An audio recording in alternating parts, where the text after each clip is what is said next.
todas as pessoas que votaram em Bolsonaro votaram pelo binômio medo-ódio. Aí a gente pode botar o IO, né?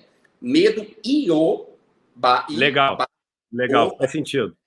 Em algumas pessoas foi só o medo. Então, muita gente votou por medo da violência urbana, né? As cidades se tornaram complexas, o fenômeno migratório interno, a busca de oportunidades nas grandes cidades, os processos de pauperização nas grandes cidades, a desigualdade, o fato, por exemplo, de Paraisópolis estar do lado de um super condomínio no Morumbi, produz uma violência urbana. Aí tem as organizações criminosas urbanas, como o tráfico de drogas, as milícias que submetem pessoas a embriões de Estado, se a gente pode dizer assim. No momento em que o Estado mesmo se faz ausente, os embriões de Estado se colocam, e aí nós temos como embriões de Estado, que impõem, sobretudo, terrores, pena de morte, as milícias, o tráfico de drogas. Nós temos embriões de Estado que dão assistência e caridade em troca de dinheiro com as igrejas. Então, muita gente votou por medo dessa violência urbana difusa, e essa violência urbana difusa, ela encontrou como figura catalisadora do medo a pessoa preta pobre, porque aí evoca um imaginário racista de um país com 350 anos de escravidão, que marginalizou sua população afrodescendente e que colocou essa população afrodescendente, sobretudo a de pele preta, num ciclo de reprodução da pobreza e desvantagem e exclusão. E uma representação dessa comunidade como uma comunidade perigosa, né? Seja pelos livros, seja pela narrativa jornalística. Então, quando Bolsonaro começa a vocalizar a coisa de bandido bom é bandido morto e eu vou resolver o problema da violência urbana, ele conectou o medo daquela pessoa trabalhadora que comprou o seu celular com muito sacrifício e que nessa sociedade capitalista dá muita importância à propriedade, ao bem, que perdeu o seu celular num assalto, por exemplo. Ele conectou o medo dessa pessoa e o ódio dessa pessoa, prometendo a ela que vai erradicar bandido bom é bandido morto. E isso... Esse ponto... Desculpe te interromper, só porque esse ponto, Jean, desculpe mesmo te interromper, mas esse ponto é muito importante que você falou, que é o seguinte: o medo de ser assaltado, né?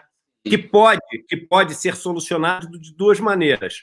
Ou fazendo com que aquele que não assalte tenha uma possibilidade de vida, aí é o medo vencido pela possibilidade, pela esperança, pela mudança, ou matando aquela pessoa, que é o medo que é solucionado junto com o ódio. Então, esse governo, eu acho que aparece oferecendo como uma solução para o medo, não essa esperança, mas o ódio e aí a destruição daquilo que te dá medo. E as pessoas compram esse discurso, né, de uma maneira muito fácil. Né? Claro, porque essa é uma solução simples, né? Quer dizer, uma solução simples e refletida, porque ela envolve o sistema das emoções, né? O sistema da emoção, ele é esse. A pessoa foi assaltada, ela tem um ódio profundo. E aí, quando você promete eliminar essa pessoa que lhe assaltou, eliminar esse medo, você adere sem pensar. E aí, isso aconteceu. Então, teve gente que votou por causa desse medo. Teve gente que votou... Medo / ódio. Teve gente que votou porque, principalmente, Bolsonaro articulou uma ideia de que iria limpar o mundo de uma comunidade que não deveria encontrar lugar no mundo em que Deus fez homem e mulher.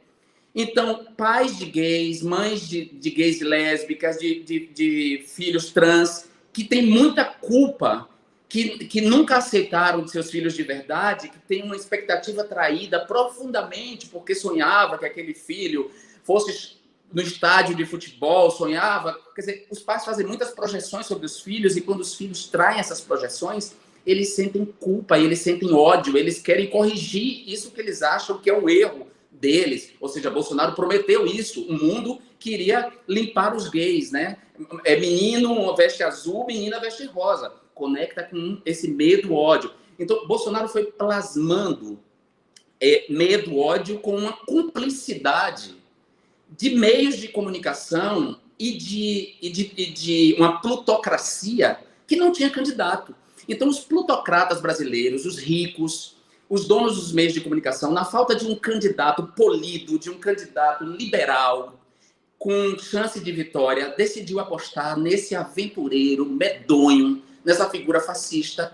Então, o que eu posso dizer é isso. Todo mundo que votou em Bolsonaro votou por causa do binômio medo e ódio.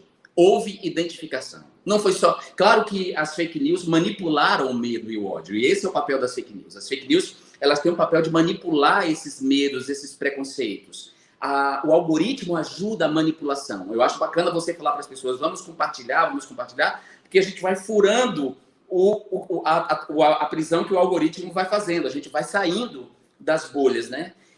Saindo do inferno do mesmo. E aí eu estou fazendo uma citação a Sartre, quando ele diz que o inferno são os outros. Na verdade, o inferno é o mesmo, né? As mídias sociais mostraram para a gente que a gente conviver com pessoas iguais a gente, que odeiam como a gente, isso sim é que é o inferno. O outro, a alteridade, é fundamental para a construção do self. Você conviver com o diferente, você conviver com o divergente é fundamental. Você saber que existem pessoas héteras e pessoas homossexuais e bissexuais é fundamental, porque nem todo mundo é heterossexual nessa vida, nem deve ser. Você saber que existem pessoas cisgêneras e pessoas transgêneras é fundamental, porque nem todo mundo é cis, né? E aí, para quem não sabe essa terminação, cis, esse prefixo cis, a gente fala...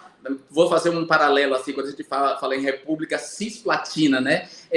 A gente diz que é tudo que está para cá do Rio da Plata, ou seja, para dentro. E se uma república transplatina seria para além do Rio da Plata. Então, cisgênero, transgênero, significa pessoas que estão dentro de fronteiras de gênero e pessoas que estão fora de fronteiras de gênero. E a gente precisa entender que existem pessoas que estão fora das fronteiras de gênero dessa sociedade. Seja por identificações profundas, por questões hormonais, por pessoas que nasceram intersex, há pessoas transgêneras. Então, se a gente reconhece a diversidade do mundo, a gente é melhor, né? Por isso que os governos democráticos são melhores que os governos autocráticos, por isso que as democracias são melhores que as teocracias, por isso que a diversidade é melhor do que o inferno do mesmo. Então, quem votou em Bolsonaro está no inferno do mesmo.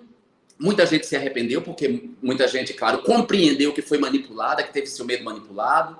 Muita gente compreendeu que as soluções que ele ofereceu são soluções que não são execuíveis, ou seja, você não vai resolver o problema da violência urbana matando pessoas, porque a violência urbana é complexa. E se você não tiver direito à justiça, se você não tiver direito a julgamento justo, você pode ser o próximo amanhã a ser eliminado, né? A gente não quer ser eliminado, a gente quer direito a um tratamento justo. E aí o tratamento justo, o julgamento justo, deve ser para todo mundo. Não deve ser só para mim, nem para o meu filho branco de classe média que bebeu um pouco demais e atropelou uma pessoa e matou sem querer. Essa pessoa merece um julgamento justo, mas o menino da favela que delinquiu também merece um julgamento justo.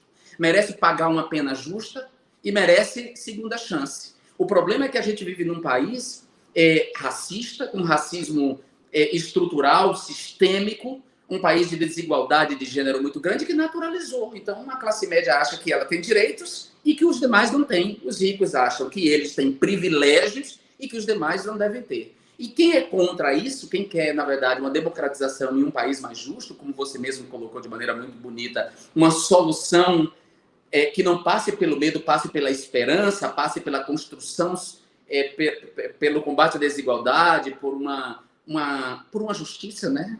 Quando a gente propõe esse caminho, nós é que somos tratados como inimigos, nós é que somos chamados de comunista, né? Nós é que somos chamados de defensor de bandido. É lamentável.